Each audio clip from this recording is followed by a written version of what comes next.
Première cible des casseurs, les bâtiments publics. Ici à Lorient, la sous-préfecture est la cible de jets de pierre et de fumigènes. Un feu de poubelle déclenche alors un incendie dans le commissariat attenant. 12 policiers sont légèrement blessés. Selon les témoins sur place, ces violences sont l'œuvre de 200 à 300 éléments radicaux en marge du cortège. Avec des jeunes qui venaient de je ne sais où, les choses ont commencé à monter.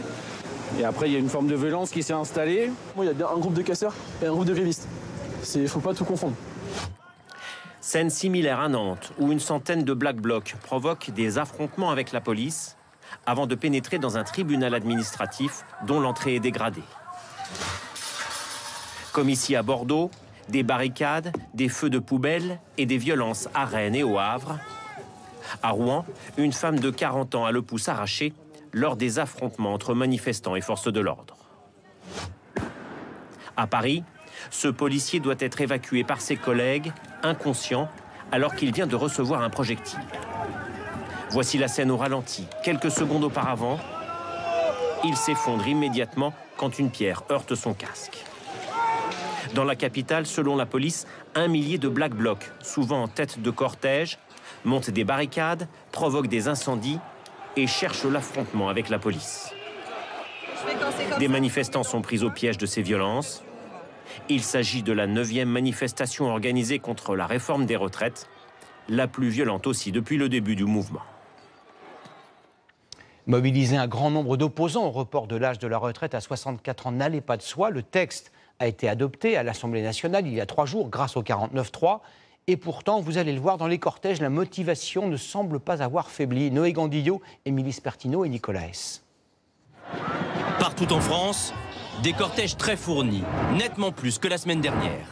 Avec à chaque fois le même mot d'ordre, ne rien lâcher. Dans les rues de Saint-Nazaire, place forte de la contestation, ils étaient 9000 aujourd'hui, contre 6200 le 15 mars. Et ce, alors que la réforme vient d'être adoptée.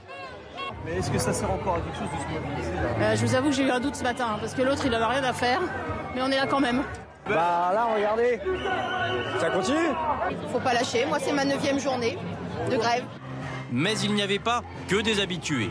Dans le cortège parisien, nous avons croisé plusieurs jeunes qui participaient aujourd'hui à leur toute première manifestation. C'est vraiment pour l'utilisation du 49.3 répété. J'ai vu aussi l'interview du président et je trouve qu'il était vachement suffisant.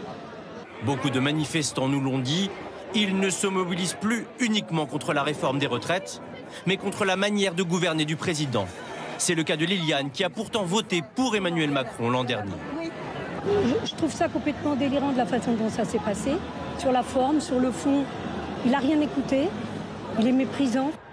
À Paris aussi, beaucoup de monde dans les rues. 119 000 selon la police, contre 37 000 le 15 mars. Et selon la CGT, 800 000 personnes défilaient dans la capitale.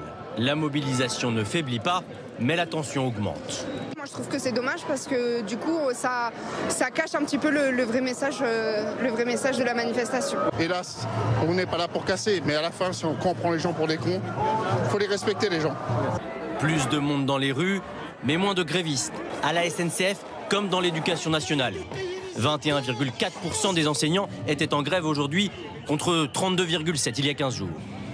Les syndicats annoncent ce soir la date de la prochaine grande journée de mobilisation. Ce sera mardi prochain. Parmi ces manifestants, des hommes et des femmes en grève, reconductibles depuis 18 jours. Des salariés des raffineries et des ports notamment. Jusqu'où sont-ils prêts à tenir ? Fabien Chadeau, Pauline Lefrançois et Antoine Santos sont allés à leur rencontre. Ils ne se contentent plus de bloquer.